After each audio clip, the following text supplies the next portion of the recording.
Hello दोस्तों। Psycho test में सबसे ज़्यादा दिमाग घुमाने वाला टेस्ट है सेलेक्टिव अटेंशन टेस्ट। इस टेस्ट में एक छोटी सी गलती आपकी पूरी मेहनत पर पानी फेर सकता है। लेकिन आज ये वीडियो पूरा देखने के बाद आप इस टेस्ट के मास्टर बन जाएंगे। तो हम लोग एक्चुअल में किस टेस्ट के बारे में बात करने वाले हैं, तो आगे हम लोग वीडियो में समझते हैं। तो स्वागत करता हूँ मैं आपको इस प्लेटफॉर्म पर, स्टेशन मास्टर एक्सप्लेन्स पर, जहाँ पर मैं as a station master, selected station master, मैं आपको साइको टेस्ट के बारे में कुछ टिप्स दूंगा। ठीक है। अंतिम में, लास्ट में, वीडियो के लास्ट में कुछ एक टिप्स रहेगा जो आपको ओवरऑल साइको टेस्ट को अच्छे से क्रैक करने में हेल्पफुल रहेगा। तो सबसे पहले तो ये सिलेक्टिव अटेंशन टेस्ट होता क्या है? वैसे तो एक्चुअल में ये बहुत, नाम इसका बहुत आसान है। सेलेक्टिव अटेंशन मतलब आपको अटेंशन, ध्यान देके जिस बात को बोला जा रहा है सिर्फ वही काम करना है। ठीक है ना?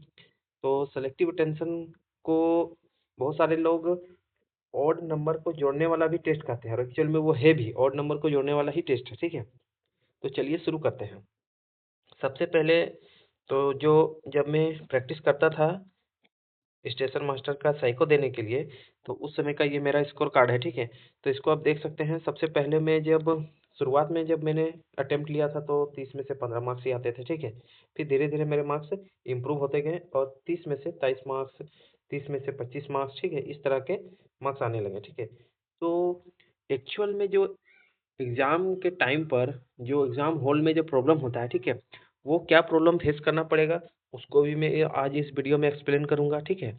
और उस प्रॉब्लम को फेस करने के साथ-साथ आप किस तरह से अच्छे मार्क्स इसमें ला सकते हैं, इस बात पर भी मैं फ़ोकस करूँगा। तो चलिए शुरुआत करते हैं। ठीक है। देखिए, इस तरह से आपको कुछ नंबर्स दिए रहेंगे। ठीक है।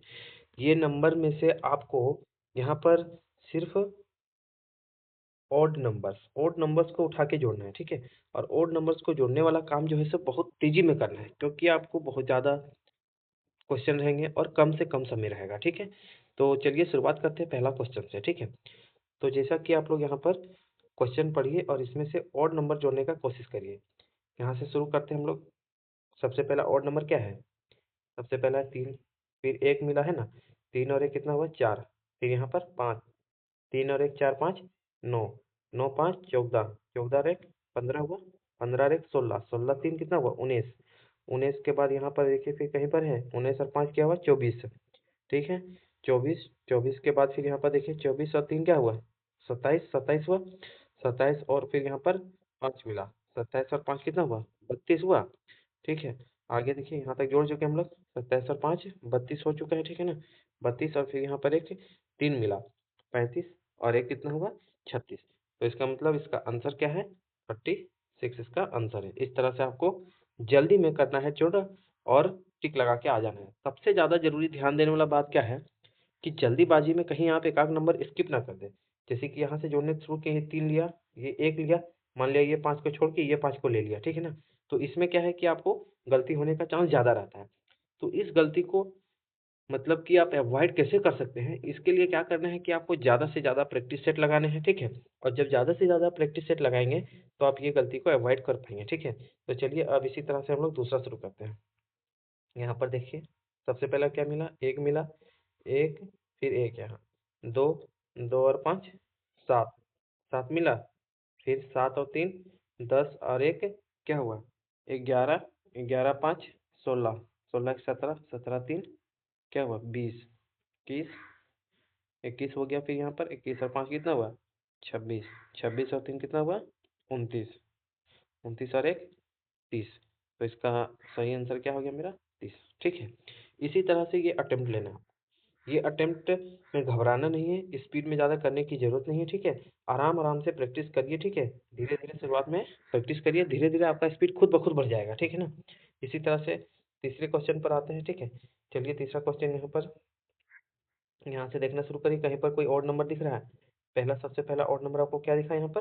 5, 5 3 8 हुआ, 8 और 3 11, 11 और 3 कितना हुआ? 14, 14 और 3 17 और 1 18, 18 5 23 और 1 24, 24, 24 और 3 कितना हुआ? 27, 28 29, 29 और फिर 3 कितना हुआ? 32, 32 और 5 कितना हुआ? 37। मतलब इसका आंसर कितना हुआ? 37। मतलब कि ये इसका आंसर है 37। ठीक है। उसी तरह से आप ये चौथा नंबर क्वेश्चन खुद से अटेम्प्ट करेंगे, ठीक है? आप ये चौथा नंबर क्वेश्चन खुद से अटेम्प्ट करके कमेंट सेक्शन में बताएँगे और यहाँ पर 3-4 क्वेश्चन और हैं। इसको भी आप अटेम्प्ट करिए और अपना सारा आंसर जो है सो आप कमेंट सेक्शन में उसको लिखिए, ठीक है? अब मैं कुछ टिप्स के बारे में बात कर लेता हूँ। सबसे ज़्यादा ज़रूरी क्या है कि एग्ज़ाम हॉल में किस तरह का माहौल रहेगा, ठीक है ना? ये जानना ज़रूरी है। यहाँ पर तो आप प्रैक्टिस करना क्या है, जोड़ना है, नॉर्मल ऑड नंबर्स को छाँटना है और जोड़ना है। यहाँ पर 5 है, यहाँ पर 1 दिख रहा है, यहाँ पर 1 दिख रहा है, यहाँ पर 3 दिख रहा है, ठीक है ना? इस तरह से छाँटते जाइए, जोड़ते जाइए। लेकिन एग्ज़ाम हॉल में क्या प्रॉब्लम होता है कि जब आप कंप्यूटर में माउस के साथ जब प्रैक्टिस करते हैं तो प्रॉब्लम क्या होता है, ये प्रॉब्लम मैं आपको दिखाता हूँ, देखिए। जैसे कि ये क्वेश्चन है, ये टेक्स्ट बुक वाला क्वेश्चन है, ठीक है ना?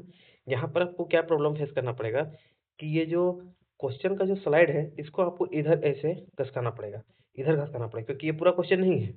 यहाँ पर तो ये पूरा क्वेश्चन है नहीं, इधर आपको जब घसकाना पड़ेगा तो आपको माउस से हर बार जो है सो लेफ्ट राइट करना पड़ेगा, ठीक है? और लेफ्ट राइट करके जब जोड़िएगा तो उस समय जो प्रेशर बनेगा और उस लेफ्ट राइट करने में आपको जो है सो समय जाएगा एक्स्ट्रा, ठीक है ना? तो यही सबसे ज़्यादा एग्ज़ाम में जो है सो प्रॉब्लम होता है कि आपको माउस से कर्सर घुमा-घुमा के लेफ्ट राइट करना पड़ेगा, जिसके कारण से बहुत ज़्यादा टाइम जाएगा और वो टाइम जब जाएगा तो आपको जो है सो बहुत कम समय मिलेगा, समझ लीजिए क्वेश्चन को करने में। इसलिए इस पार्टिकुलर मतलब क्वेश्चन में आपको बहुत ज़्यादा प्रैक्टिस करने की आवश्यकता है, ठीक है? और ये प्रैक्टिस आप करिए, जितना ज़्यादा प्रैक्टिस करिएगा उतना अच्छा इसमें प्रो हो जाइएगा, ठीक है ना? अब हम लोग बात करते हैं कुछ स्पेशल टिप्स के बारे में, जो कि मैं आपको बोला था कि वीडियो के अंत में मैं एक स्पेशल टिप्स भी दूँगा, ठीक है? तो सबसे पहले समझते हैं कि आखिर ये साइको टेस्ट होता क्या है, ठीक है? और इसके बारे में जो है सो क्या कहता है रेलवे आरडीएसओ, क्योंकि इसको आरडीएसओ ही कंडक्ट कराता है, ठीक है ना? तो ये आरडीएसओ का क्या कहना है इस टेस्ट के बारे में, देखिए। साइको टेस्ट रेलवे के लिए कैसे ज़रूरी है ये जानिए। सबसे पहले को उसको सही उम्मीदवार मिल जाता है, सही कैंडिडेट मिल जाता है, ठीक है? आपकी ताकत और कमजोरियों का निष्पक्ष मूल्यांकन मतलब एकदम पूरी तरह से साफ-सुथरा मूल्यांकन हो जाता है। जो उम्मीदवार परीक्षण में अच्छा करते हैं, मतलब जो साइको टेस्ट में अच्छा करते हैं, वो उसका मतलब उम्मीद रहता है कि वो नौकरी में भी अच्छा ही करेंगे, ठीक है? और परीक्षा जो है सो आपको जो है सो नौकरी में एडजस्ट करने में भी मदद करता है, ठीक है? और चूँकि ये परीक्षा जो है सो बहुत आसान है, सभी के लिए मतलब एक समान है, चाहे वो कोई 10th पास लड़का हो या ग्रेजुएट पास लड़का हो, ठीक है ना? तो सभी के लिए बराबर है। इसीलिए तो ये परीक्षा एएलपी वाले भी को भी देना पड़ता है और यहाँ पर स्टेशन मास्टर को भी देना पड़ता है, ठीक है ना? तो ये समझ लीजिए निष्पक्ष रूप से तैयार किया है, कोई भी इस परीक्षा को अटेम्प्ट कर सकता है, ठीक है ना? आपको जो सब मतलब स्किल चाहिए नौकरी के लिए, वही स्किल पर आधारित है ये सब प्रश्न, ठीक है ना? अब सबसे इम्पोर्टेंट टिप्स क्या है सो देखिए। देखिए, सफलता पाने के लिए आपको जो है सो कम से कम समय में ज़्यादा से ज़्यादा क्वेश्चन हल करने का प्रयास करते रहना चाहिए, ठीक है? और चूँकि यहाँ पर जो है सो कठिन प्रश्न आने का कोई संभावना ही नहीं, ठीक है ना? ज़्यादा सोच-विचार करना ही नहीं कि कठिन प्रश्न आएगा, ज़्यादा हार्ड प्रश्न आने वाला है, ऐसा कुछ नहीं है, ठीक है ना? सारा क्वेश्चन आपका ईज़ी आएगा और उस ईज़ी क्वेश्चन को आपको कम से कम समय में करना है, यही सबसे ज़्यादा ज़रूरी है, ठीक है ना? यहाँ पर जो है सो टी स्कोर के फ़ॉर्मूले के आधार पर जो है सो मूल्यांकन किया जाता है, पास और फेल डिसाइड किया जाता है। मतलब ये हुआ टी स्कोर का मतलब ये हुआ कि आप कैसा परफ़ॉर्मेंस कर रहे हैं, ये डिपेंड करता है कि कोई अगला आदमी जो है सो अगला कैंडिडेट जो है सो किस तरह का परफ़ॉर्मेंस किया है। बात समझ रहे हैं ना? ठीक है? तो इसी को टी स्कोर कहते हैं। मतलब ओवरऑल एवरेज देखा जाता है कि एवरेज में मतलब क्या परफ़ॉर्मेंस आ रहा है, उस आधार पर जो है सो यहाँ पर तैयार किया जाता है। और एक इम्पोर्टेंट सबसे ज़्यादा ज़रूरी बात क्या है कि इस टेस्ट में जितने भी मतलब कि सेक्शन होंगे, 5 सेक्शन होते हैं, ठीक है ना? पाँचों में आपको अलग-अलग पास होना होता है। ठीक है? पाँचों में आपको अलग-अलग पास होना होता है, उसका फिर ओवरऑल भी आपको पास होना होता है। ओवरऑल भी जो है सो आपका जो है सो पास होना रहेगा, एवरेज से ऊपर रहना पड़ेगा, तभी जाके जो है सो आपको जो है सो इसमें पास माना जाएगा, ठीक है ना? समझ लीजिए। फिर इसमें एक पर्सनैलिटी टेस्ट वाला भी एक सेक्शन आता है, ठीक है ना? वहाँ पर क्या ध्यान रखना है कि आपको सारा उत्तर देना है। मतलब जितना भी प्रश्न है, सब उत्तर देना है। एक भी आपको स्किप नहीं करना है पर्सनैलिटी टेस्ट में, ठीक है ना? और संभव हो तो ज़्यादा से ज़्यादा मतलब बीच वाला या अनिश्चित उत्तर जिसको बोलते हैं, ठीक है ना? कि मैं श्योर नहीं हूँ इस उत्तर में, ठीक है ना? तो वो उत्तर तभी चुनना है जब अन्य विकल्प आपको मतलब कि सचमुच में असंभव लग रहा हो, ठीक है ना? तो ये हम लोग प्रैक्टिस करेंगे तो उसमें सीख लेंगे। लेकिन अभी ये ध्यान रखना है कि पर्सनैलिटी टेस्ट वाला जो भी सेक्शन रहेगा, उसमें आपको कभी भी कोई भी क्वेश्चन स्किप नहीं करना है। यहाँ तक कि प्रैक्टिस करते टाइम भी स्किप नहीं करना है। एग्ज़ाम में तो स्किप करना ही नहीं है, ठीक है ना? यहाँ तक कि जब आप प्रैक्टिस कर रहे होंगे घर में, बैठकर कंप्यूटर में, मोबाइल में, तब भी स्किप नहीं करना है। समझ गए बात को? ठीक है? और सबसे ज़्यादा ज़रूरी है कि जो भी मतलब कि आपको निर्देश मिलेंगे एग्ज़ाम से पहले, एग्ज़ाम के शुरू होने से पहले, जैसे अभी हम लोगों ने जो टेस्ट दिया, जिसको कि हम लोग क्या बोलते हैं, सेलेक्टिव अटेंशन टेस्ट कहते हैं। उस टेस्ट में क्या था कि ऑड नंबर्स को जोड़ना था। तो यदि आपको ये निर्देश पता ही नहीं रहेगा कि इसमें ऑड नंबर्स को जोड़ना है, ठीक है ना? मान लिया वहाँ पर चेंज कर दिया कि अब आपको ऑड नंबर नहीं जोड़ना है, इवेन नंबर जोड़ना है और आप पूरे जो है सो टेस्ट में ऑड नंबर जोड़-जोड़ के और जो आंसर आता गया उसको टिक करते गए या नहीं मिला तो उसको स्किप करते गए, ठीक है ना? तब तो आप गलत हो गया ना, तो सारा आपका किया कराए पर पानी फिर गया। तो ये बात को ध्यान रखना है कि जो भी आपको निर्देश मिलेगा, उस निर्देश को प्रॉपर फॉलो करना है, ठीक है ना? ये बात एकदम ध्यान रखना है, ठीक है?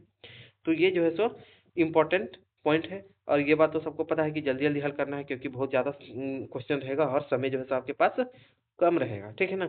कठिन प्रश्न तो रहेंगे नहीं, ठीक है ना? तो ज़्यादा कठिन प्रश्न प्रैक्टिस करने का जो है सो कोशिश नहीं करना है, ठीक है? तो फिर मिलेंगे अगले वीडियो में हम लोग, फिर अगला जो तीसरा वीडियो होगा इसमें, फिर उसमें तीसरे सेक्शन के बारे में बात करेंगे। तो इसी तरह से जुड़े रहिए और आप लोग को मैं कुछ ना कुछ टिप्स देता रहूँगा स्पेशल, ठीक है ना? हर वीडियो में अलग-अलग कुछ टिप्स रहेगा और जो प्रैक्टिस सेट रहेगा, वो कुछ-कुछ प्रैक्टिस भी कर लेंगे हम लोग और साथ ही साथ आप लोग खुद से भी प्रैक्टिस करिए, ठीक है ना? ये ज़रूरी नहीं है कि अभी हम लोग यहाँ पर 8 क्वेश्चन 10 क्वेश्चन प्रैक्टिस किए, इतना में हो जाएगा, नहीं, आपको खुद से अपने से प्रैक्टिस करते रहना है, ठीक है? तो फिर मिलते हैं नए वीडियो में। ओके, फिर बाय।